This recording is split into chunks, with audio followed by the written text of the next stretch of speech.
Un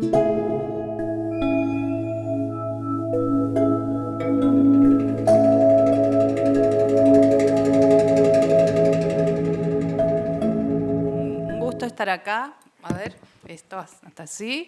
Agradecer al Colegio de Arquitectos. La verdad es que es una evolución y un gran paso que estas temáticas las estemos viendo en estos espacios, así que muchas gracias por la invitación.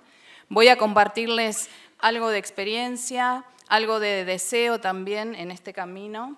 Mi nombre es Analía Díaz, vengo de Mar del Plata, soy profesora adjunta del Taller Vertical de Tecnología, donde especialmente también vemos sistemas en seco, y también colaboro con el Colegio de Arquitectos. Algo que quería mencionar, leí la descripción de temas de este material y me pareció súper valioso que en la descripción eran todas preguntas. Entonces creo que básicamente lo que venimos a compartir son algunas respuestas a todas estas preguntas que nos hacen replantear la forma en que venimos haciendo nuestras ciudades. Yo principalmente el año pasado terminé un máster, no se ve el color, ¿eh? Ah, bien. Terminé una maestría en gestión ambiental y desarrollo urbano y estoy desarrollando mi tesis sobre la madera como material de construcción, y en esta investigación recopilé una serie de publicaciones y de datos que en todas partes hablan de lo mismo, que la madera es uno de los materiales que nos va a dar respuesta en el futuro a cómo construir nuestras viviendas y nuestros lugares, disminuyendo el impacto que actualmente estamos sufriendo. Y en eso yo les quiero pedir que juguemos un poco. Yo pienso que en este auditorio somos alrededor de unas 150 personas, y la pregunta que quiero hacer es ¿cuántas personas que están acá viven en una casa de madera? 1, 2, ¿alguien más? 3, 4, 5. ¿Alguien vive más en una casa bioconstruida? ¿En una casa de bambú? Bien, 6. Vamos. Bueno, vamos a decir que el 5% de los que estamos en esta sala, que somos una muestra de nuestra sociedad, vivimos en casas de madera o bioconstruidas. Entonces, tenemos un gran trabajo por hacer. Esa es mi casita. Al final de la presentación van a tener un QR de mi Instagram donde hay publicaciones cómo fue el proceso, etcétera, etcétera. Yo no voy a hablar particularmente de los proyectos, sino como les dije, voy a armar como una especie de collage de información. Entonces, lo que me da vivir en una casa de madera es tener la experiencia del usuario, que finalmente es para quienes nosotros trabajamos. Y hablando de bioconstrucción, la palabra bio significa vida. Una de las primeras cosas que es importante que incorporemos como chip, como profesionales de los procesos proyectuales, es entender esto que ya se vino diciendo, que no podemos adoptar un material solamente en el ciclo del uso puesto en la obra, sino que tenemos que ir más allá e ir después de lo que pasa con ese material, el ciclo de vida completo de un material antes de tomar la decisión en nuestros proyectos. Y en ese sentido, algo que a mí me influyó bastante positivamente fue en el año 2016, cuando pude visitar la Bienal de Venecia de Arquitectura, donde el curador era Alejandro Aravena. ¿Alguien conoce esta foto? Sí, sí, bien, muy bien. Ella es Marta Reich. Esta foto fue la que era el flyer, la difusión de la Bienal, y fue elegida porque Marta Reich fue una arqueóloga que se dedicó toda su vida a investigar las líneas de Nazca en Perú, y cuenta un escritor inglés que en su viaje a la Patagonia, como dicen ellos, se la encuentra en el medio del desierto subida a una escalera y le pregunta qué hacía en esa escalera. Y ella le responde simplemente, bueno, vengo a estudiar las líneas de Nazca, estoy haciendo mi trabajo. Y dice, ¿y por qué no usas otro medio tal vez más tecnológico? Bueno, la escalera es lo que yo tengo para realizar mi investigación, y eso no me puede limitar. Yo tengo que hacer mi trabajo con los recursos que tengo. Y además de elevar y ampliar esa perspectiva actual sobre lo que tenía enfrente, ¿no? Entonces, en un doble mensaje, esta imagen que invita también a salir de esta zona de confort, a elevarnos y a poder mirar qué hay más allá con los recursos que tenemos. Fue muy emocionante entrar a la Bienal y ver este tipo de materiales. Todo era bambú, madera, arcilla, y la verdad es que en un medio donde siempre se manejaron tal vez otro tipo de tecnologías que hablaban de otro tipo de arquitectura, recorrer los pabellones y ver, encontrarse con todo esto fue muy gratificante. Habla de que no es algo que nosotros estamos empezando a abrir cada vez más, por lo menos en Argentina, pero son temas que ya se vienen investigando y desarrollando hace tiempo en muchos lugares. Y en esa misma Bienal, un concepto que es interesante de repensar a los edificios con la misma premisa que tiene la naturaleza, y es algo que habló Jaime hoy. Tuve la posibilidad de hacer un curso de bambú con Jaime en Brasil en el año 2019, por lo cual me dio mucha alegría verlo hoy también. Pero esta cuestión de siempre los edificios imitando a la naturaleza, no solo edificios que consuman y que descarten un material, sino que puedan retroalimentarse de sus propias energías o producir y entrar en un círculo, en un circuito mucho más ecológico que lo que actualmente existe. Volvemos al ciclo de vida, bioconstrucción, bio es vida. Entonces, si hablamos de los impactos de otros materiales en cuanto a las instancias que tiene nuestros proyectos, vemos como diferentes investigaciones y gente que está trabajando en el tema y midiendo, porque una de las cuestiones también muy importantes es esto de ser rigurosos en cuanto a la información. La naturaleza también tiene ciencia, también tiene mediciones, también tiene cálculo, y en estos datos muestra cómo otros tipos de sistemas constructivos, como son el concreto, como son los que incorporan metal, tienen muchísima demanda de energía y también impactan negativamente en lo que es la emisión de dióxido de carbono o esta huella que estamos tratando de disminuir y de crecer. Entonces, datos, venimos de unos congresos también en la UBA, es muy enriquecedor. Un bosque absorbe de 2 a 6 toneladas por hectárea por año, mitigando son sumideros de carbono. Esta información que ya vienen hablando mis precedentes. Otro dato importante de la madera que pude recopilar es que a nivel general, cuando uno habla de la madera, en el común, en el inconsciente colectivo, es un material en el cual todos quieren estar. Si uno habla de vacaciones, si habla de cómo me voy a sentir bien, siempre que hay un recuerdo de la madera hay una sensación de bienestar.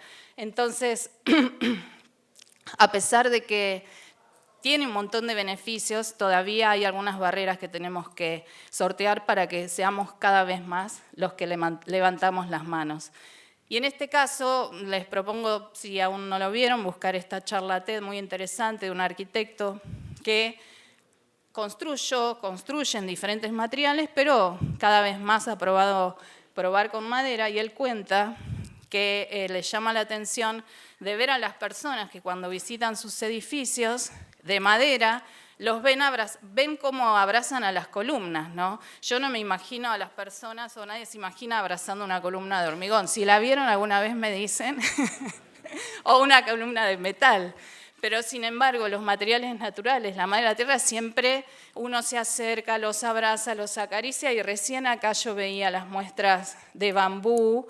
Tenemos la muestra que ahora voy a hablar un poquito del fardo de rastrojo, y entonces es como que nos llaman, ¿no? Porque somos naturaleza.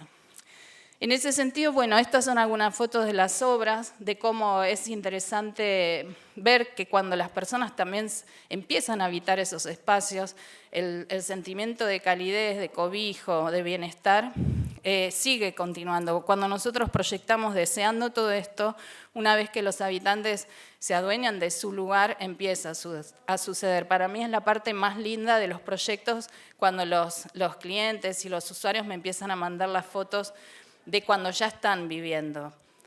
Entonces, esto, bueno, es una casa en acantilados. Todo lo que ven es revestimiento en guatambú. hablo algunas cuestiones de variedad de maderas que utilizamos, guatambú y eucaliptos y pino para las estructuras. Ahora, esta foto es interesante porque esos banquitos que están en la foto de la derecha son el residuo de la obra. Entonces, hablando, como hoy hablaban del bambú, de un material que genera, el residuo que se genera se puede convertir en otro objeto y no va a parar a una disposición final de residuos. Entonces, me resulta súper positivo este tipo de cuestiones. Generalmente la gente que se hace casas de madera tiene unas bolsas llenas de recortes, para cuando termina la obra va a empezar a reutilizarlos, ¿no? Y los va a convertir en equipamiento para su casa. Bueno, otra cuestión interesante, también esta misma casa desde el lado exterior, la madera, esa foto de la derecha, la madera en su estado natural, amigarnos con la idea de una madera sin mantenimiento, prácticamente, que es uno de los miedos o preocupaciones de todas las personas que se van a hacer una casa de madera. ¿Cuántas veces al año la van a tener que pintar? El fuego, los insectos, los hongos, etcétera, etcétera. Esa es una madera de eucalipto que ya tiene unos 3 años puesta en obra, y cómo esa misma madera se va adaptando al clima, va cambiando y se va como transformando en el tiempo como nosotros, y sin embargo mantiene toda su belleza y su naturalidad. Esta es una casa también reciente en la zona de la costa. Esto es un revestimiento de Kiri, mostrando un poco también que la madera, más allá de que no tenemos, o sea, que se pueden hacer piezas curvas y tiene una flexibilidad, no tiene mayor complejidad muchas veces cuando queremos romper un poco esa ortogonal, bueno, eso que, que nos generan las maderas, y pensando también, ¿no?, en esa cuestión natural y orgánica que venimos viendo como premisa de proyecto. En este caso la decisión fue por varios motivos. Ese techo está en una doble altura, abajo hay una estufa de alto rendimiento y la idea era que ese calor pudiera circular y no quede, digamos, solamente en un techo en el vértice. Otra ventaja que tiene la madera, que es importante también incorporar, que a veces nunca lo pensamos, es que son sistemas en seco que no utilizan agua durante la obra. Si bien utilizan agua durante su producción, durante la obra no hay agua, no hay una manguera todo el tiempo prendida en algún lugar con un trompito o haciendo morteros. Ojo, digamos, son cuestiones que se ponen en balance.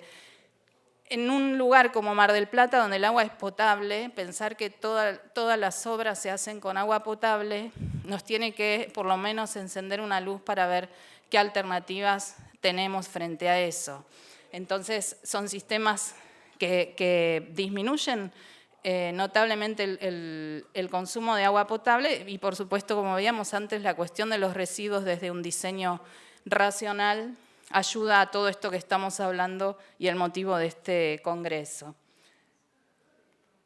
Bien, bueno, esa es mi casa, algunas imágenes de los proyectos de cómo en el tiempo va comportándose el material para perder el miedo. Sobre todo estamos en el Colegio de Arquitectos, muchas veces a la hora de proyectar, cuando en primera instancia, al no tener experiencia con el material, nos generan esas dudas. Tuve la posibilidad de aplicarlo en mi caso, yo fui mi propia cliente, la cliente más difícil, pero de esa manera también uno, cuando adquiere un compromiso para terceros, a veces prefiere ir a lo seguro antes de meterse en algo más desconocido, y qué es lo que tenemos que ir rompiendo, ¿no? Compartir y poder ayudarnos a que esto crezca compartiendo estas experiencias. Esta es otra foto que, en este caso, lo que me parece importante es pensar en una arquitectura integrada al lugar. Por supuesto, la madera de por sí ya es un material que se integra a un bosque, a un entorno, al suelo, pero muchas veces los sistemas constructivos en seco, sobre todo, adoptan fundaciones ya preestablecidas o como recetas, ¿no?, como las plateas. Y bueno, entonces, repensar cómo arrancan estos proyectos y cómo van a ir a posarse al lugar. bueno, esta es mi casa nuevamente, que sea siempre una arquitectura respetuosa. Eso es nuestra decisión también, para hablar de una arquitectura realmente sustentable. Y este es el perro Guatambú, le dijimos así, porque parece que cuando está dentro de la casa ya se mimetizó con el material. Esto no queda ahí. Hablamos de madera, pero ampliamos, porque la madera es una parte de la hay que sumarle más cosas, ¿no? Entonces, yo desde hace ya bastantes años me puse a investigar la cuestión de los aislantes naturales, especialmente el rastrojo de trigo. Hice 3 casas con este material, que es un residuo de otra industria y que en nuestra provincia especialmente y en nuestro país tenemos en cantidad enorme, en millones de hectáreas.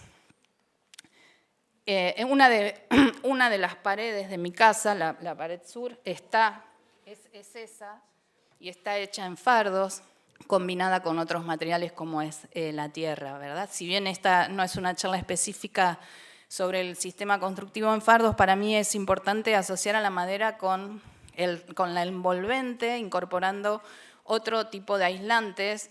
Si hablamos de aislantes comerciales, que siempre sean como los que tienen certificaciones en sus procesos, y después ya empezaron a aparecer la celulosa proyectada, la lana con emprendimientos que ya también están certificando. Entonces, tenemos la lana de vidrio, hay una empresa que certifica esa cuestión ambiental y después ya empiezan a haber otras opciones. Quiero decir que perdamos el miedo porque en otros países ya se usa hace muchísimos años.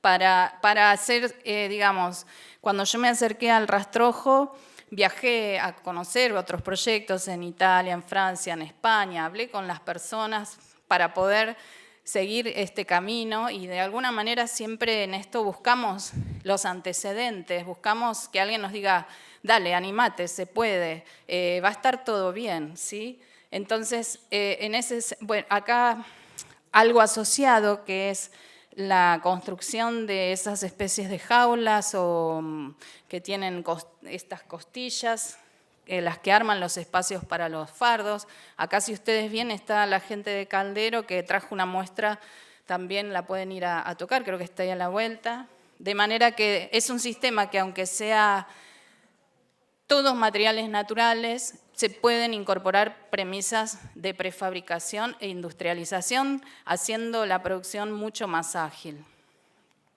En este caso también no quería dejar de compartir que este tipo de materiales también se usan.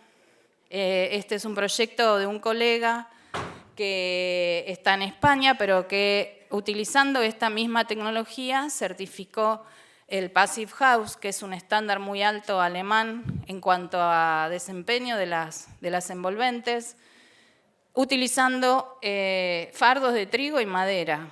Esa casa es de madera, de fardo de trigo, tiene piedra y está certificada Passive House, que como digo es un estándar muy alto y exigente en cuanto a desempeño de las viviendas. Es importante hacer redes en este caso. Estas personas, estos proyectos ya existen acá en la región. Hay uno de Chile, hay otra gente de Buenos Aires, está la gente de Caldero, Terrahuasi de Córdoba. Datos para saber que somos como islas o estrellas que nos tenemos que unir, ¿sí? y compartir la información y la experiencia, en tanto y en cuanto esto se vaya formalizando más. Y en ese sentido, de los proyectos y de la gente que está trabajando, vuelvo al bio. Estamos en un congreso de bioconstrucción, vida saludable, bienestar, estar bien, no solo para los que van a vivir, sino para la gente que hace esas obras. La gente que trabaja con madera, con rastrojo, con tierra, una vez que prueba trabajar de esta forma, siempre se quedan como de ese lado, ¿no? Porque en este impacto que hablamos del planeta, no solo es al planeta, al cemento, el metal, sino también a las personas que hacen esas obras. Algunas fotos de los usuarios ya viviendo en esos lugares, siempre el resultado es positivo.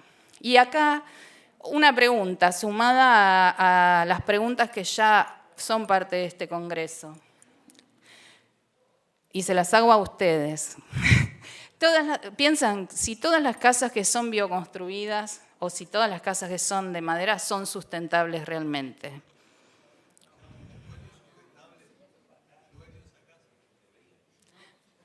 Bien. No, la respuesta es que no. Bien. ¿Para qué? Porque es importante en esto de la información que empecemos a caminar sobre estos temas de manera clara y de manera, como decía hoy Jaime, profesional, de manera científica, de manera rigurosa, de buena manera. Por usar madera, por usar bambú, por usar tierra, si no implementamos otras variables, un proyecto no va a ser sustentable solamente porque le pongo un arbolito o incorporo el material. Hay un montón de variables desde el inicio del proyecto, como es primero pensando en la cantidad de metros cuadrados que puede tener un proyecto, la cuestión bioclimática, la envolvente, la iluminación, todo lo que podamos incorporar a la etapa previa a la obra y después considerando que la obra también tiene que ser sustentable. Bien, o sea, tenemos que tener un control y una supervisión en la obra para que durante todo ese proceso el impacto sea el menor impacto negativo. Y todo eso es nuestro aporte profesional. Por eso hoy estamos acá. Es importante que nosotros como proyectistas y directores de obras veamos el sentido amplio, el ciclo de vida completo. Y en eso pienso que tenemos que convertir un círculo vicioso en un círculo virtuoso y que la información se convierta en formación en todos los que somos parte de este circuito, comenzando por la academia, las universidades, los institutos, el colegio profesional, los usuarios, las empresas, y que todo esto se realimente en políticas, que es finalmente lo que nosotros precisamos para, como marco general. Estas son algunas imágenes de algunas acciones que nosotros hacemos en Mar del Plata. Este es el taller vertical de construcciones, enseñándole a los chicos cómo es un entramado liviano, con maquetas que puedan ver y tocar, entendiendo cómo son los criterios. Esto, además, me fui, acá. Además, ayer, hablando de academia, ayer fuimos a la obra a visitar esto que es trabajo también de un espacio académico en Finlandia, pero es finalmente un espacio. ¿Fueron a ver esta muestra? Todavía no fueron, está hasta diciembre en el Centro Cultural Borges, realmente es muy emocionante porque todo es madera, finalmente es madera y es posible, entonces ahí tienen 30 maquetas y un montón de opciones en el sentido del proyecto para las propuestas de diferentes formas de habitar, así que ustedes que están acá en Buenos Aires aprovechen. Y en otro sentido, en el Colegio de Arquitectos en Mar del Plata, recientemente armamos un curso de construcción en madera donde se anotaron 85 personas. Fue un curso que duró 6 semanas, 7, y que toda la gente se quedó como con ganas de más, por lo cual nos da la pauta que estamos en el camino correcto. Y por otro lado, también importantísimo, que sea la cuestión de la bioconstrucción precisa, aunque sea bioconstrucción, aunque sea natural, aunque sean cuestiones que muchas veces parece que se alejan de la ingeniería o de lo científico, es importante que trabajemos con proyectos, con detalles y con procesos. Este libro, que es muy interesante, que es una recopilación que hicieron desde una de estas organizaciones, creo que hay como 150 detalles de diferentes tecnologías de toda Latinoamérica, realizadas por sus propios constructores y arquitectos, y que lo que nos plantea es comunicar, saber que si alguien quiere hacerse una casa con alguna tecnología particular en algún lugar, puede acceder a la forma de hacerlo. En ese sentido de hacer, nuestro aporte profesional también debería ser conocer esos procesos. Los procesos son parte del diseño y de cómo vamos a aterrizar esa materialidad. Y nosotros somos responsables. No hay una receta, cada proyecto es particular, pero sí hay avance en cuanto a formas de hacer las cosas. No me voy a detener en el tema de manuales, y estos son algunas imágenes de trabajos que hacemos en la facultad, pero es fundamental conocernos los procesos, la planificación, la definición, para que al momento de la obra todo fluya. Ese, como proyectistas, creo que es nuestro aporte. Y el Ikigai, esta es una foto también de una foto de una casa en la sierra, de quien es mi ahora director de tesis y fue mi maestro. ¿Y qué es esto, no? De la motivación que nos impulsa a actuar y a vivir? Y creo que todos los que estamos hoy acá sentados tenemos en alguna forma esa motivación, esa inquietud de que algo tenemos que cambiar, algo tenemos que aprender. Yo me considero una eterna aprendiz. Y bueno, si estamos hoy acá es porque, bueno, ya estamos en ese camino.